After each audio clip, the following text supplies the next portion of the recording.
Despite Trump's claims, what he's doing to Washington, D.C. is not about crime, obviously. It never has been. It's not about it in any of these cities. I mean, just listen to Trump's handpicked U.S. Attorney for D.C., Jeanine Pirro, when she was asked whether there was any plan to address the underlying causes of criminal behavior. What about preventative? Do you or the president plan to do anything to address the root causes of crime in D.C., such as truancy?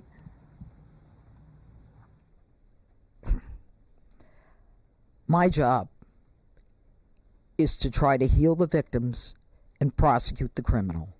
Everybody else can deal with rehabilitating the individual. I honestly am not concerned about why they commit crimes. My concern is if they commit crimes.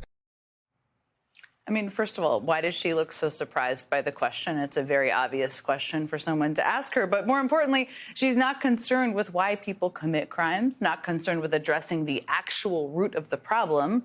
She just wants to know how many people she can lock up. Maybe she's looking for a quota of some sort. That sounds familiar. It's because it's the same approach this administration has taken with other issues, like, say, immigration. I mean, I don't think anyone thinks that Stephen Miller has ever really thought about why people come to this country or what conditions they may be fleeing from when they come to this country. But he's clearly thinking a whole lot about locking up and deporting as many of them as possible. He's even pushed ICE to meet arbitrary quotas so the administration could show off their big arrest numbers and call everyone they arrest a criminal, even if they're not. A majority of them are not. It was those policies that led to widespread and largely peaceful protests against Trump's policies in Los Angeles. And that, in turn, led to Trump lashing out and sending armed troops to roam the streets of a different major American city. I mean, remember Trump sent 4,000 National Guard troops to L.A. and another 700 Marines. He spent a whopping $134 million of taxpayer money on that spectacle. And what does he have to show for it? I mean, the people of Los Angeles are still protesting his immigration policies, despite Trump's attempt to terrorize their city. The California National Guard has seen a severe drop in morale, with some worried they may face lower recruitment because of all of this. And instead of focusing on crime, lawyers for Trump's Justice Department are spending this week in federal court trying to defend their military takeover of Los Angeles. It's hard to look at any of that and call it a big win for the Trump administration. But that didn't stop them from attempting to do it all over again, this time in the nation's capital, where his pretext for doing it is, you could argue, might even be weaker. I mean, there is crime in D.C., just like any city. But violent crime is down 26% in D.C. since this time last year. Robberies are down 28%.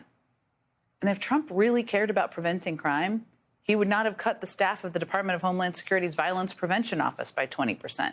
He would not have announced plans to cut $64 million in security funding for New York City. He wouldn't have cut $158 million from a program to prevent gun violence in American cities. And there's many more. That's just some examples. I mean, just listen to how D.C. U.S. Attorney Jeanine Pirro, I know her again, but she says a lot of things, responded when asked specifically about that just today.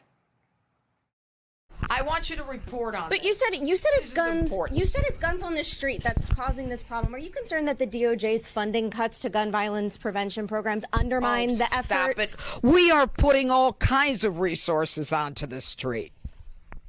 But what about the gun aspect of the gun violence? Thanks. Thanks.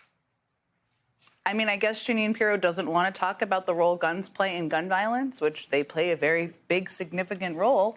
And she definitely doesn't want to talk about the role that Trump's cuts play in letting that violence go unchecked.